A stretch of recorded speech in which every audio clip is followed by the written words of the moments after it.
Tas, kā es skatos. Nu ko, populārākais auto XC60? XC60, jā.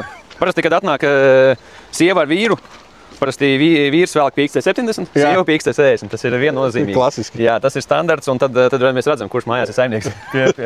Maka turētājs. Jā, lai izskatās, ka XC60 ir lielāks, bet nē, viņš ir ietilpības ziņā stipri mazāks. XC70 būs gan salonā plašāks, gan bagāžniekā viss. Kam ir svarīgs izmērs, tad ir jātiecās uz XC70. Kam nav svarīgs izmērs, tad var palikt pie XC60. Pie XC60, es teiktu, izskatās dārgāk, varbūt bišķi mūsdienīgāk. Augstāks. Augstāk, tas pats galvenais, kas mums jau te Latvijā visiem jau vajag, lai būtu džipi. Viņš tomēr ir tāds vairāk jau tāds paaugstināts, tā kā cross universālis. Es domāju, ka tas strādā. Un šis ir tā kā vienkārši jau kā tas cross džipiņš pilsētas, kas arī droši vien ļoti uzrunā. Viņš arī, manuprāt, vienu brīdi un vēl joprojām ir top. Top mašīna, jā, es viņus ļoti daudz tirgoju un pēc viņiem ļoti liels pieprasījums ir. Bet arī pati par sevi mašīna ir patīkama un uzticama, un es neredzu beigās problēmas. Protams, kaut kas notiek visam, bet procentuāli. Bet mēs jau to varam skatīties pēc tā, cik viņi uz ielām brauc. Ja jau cilvēki viņus pērk, tad tev mašīnas pierādījusi ir.